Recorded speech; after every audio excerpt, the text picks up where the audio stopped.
Tananarive, 1,5 million d'habitants, la capitale de Madagascar. Une cité en pleine croissance démographique. La ville aux 1000 guerriers abrite de nombreuses structures SOS destinées à insérer les jeunes dans le tissu économique et social. Jeannette a 19 ans. Elle est pensionnaire au foyer mixte, l'un des 3 foyers SOS que compte la capitale malgache. Ces foyers regroupent 46 jeunes de 15 à 20 ans qui poursuivent leurs études dans les lycées de la ville tout en maintenant des liens avec leur famille SOS.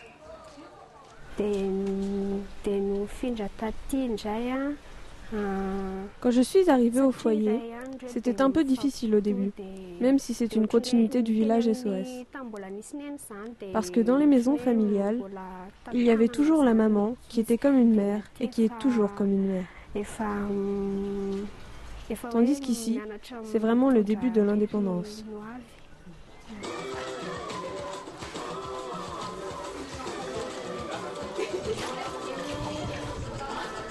Au foyer, les jeunes sont logés à 3 ou 4 par chambre. Ils partagent leurs repas et participent aux tâches communes comme la cuisine ou le ménage. Après le cocon de la famille, la phase d'adaptation est délicate pour ces adolescents. Et tout le travail des éducateurs est de les aider dans cette prise nécessaire d'indépendance. En général, c'est une difficulté pour eux de venir ici, surtout l'adaptation à la ville, le quotidien à la ville, parce qu'ici, on considère qu'ils sont déjà à un âge pour se prendre en main leur autonomie. Donc c'est un peu difficile pour eux. Voilà. Tananarive est une capitale qui se développe, mais les buildings flambant neufs côtoient souvent les bidonvilles. C'est le meilleur endroit tout de même pour décrocher un premier emploi à Madagascar. Jani effectue un stage de 5 mois chez Galana, une société malgache de distribution de produits pétroliers. Ce stage, c'est surtout pour mon avenir. Parce que si on n'a pas d'expérience, on ne peut pas avancer dans sa carrière.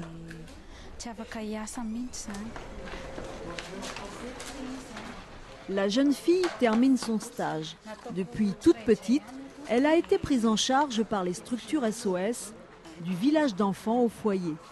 Aujourd'hui, elle a obtenu un BTS de comptabilité et attend beaucoup de l'entreprise. Nous participons en fait à un programme d'insertion professionnelle des jeunes qui sortant d'instituts ou d'écoles à Madagascar, ce qui pourrait aboutir à une embauche de cette personne si elle correspond à un profil recherché par la société. À 23 ans, Jani bénéficie toujours de l'aide de l'association qui lui fournit un logement au cœur de Tananarive. Un logement qu'elle partage avec une autre orpheline. Ça me va très bien d'être ici, parce que je sais que je suis déjà grande et que je dois affronter la vie de façon autonome. Confiante, Jani peut regarder son avenir avec sérénité.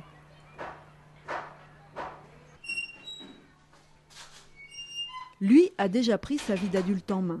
Dnimbi travaille depuis 18 mois comme responsable de la comptabilité d'une entreprise après avoir passé son enfance et son adolescence au sein de l'association.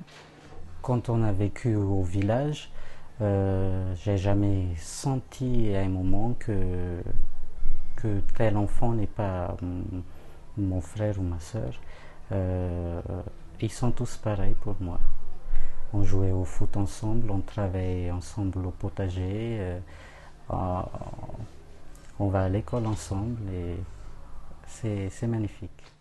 Orphelin de père et de mère, Dnimbi a reçu le cadeau le plus précieux, l'amour d'une famille et d'une mère SOS. À quelques jours de son mariage, c'est à elle qu'il pense.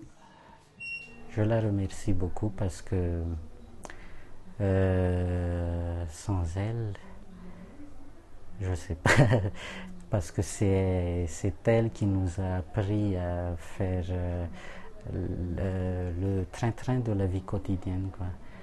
Elle nous a appris à faire cuire du riz, à faire la cuisine donc en général, à s'occuper des autres aussi, des plus petits. Et je pense que je suis bien bâti pour fonder une famille maintenant.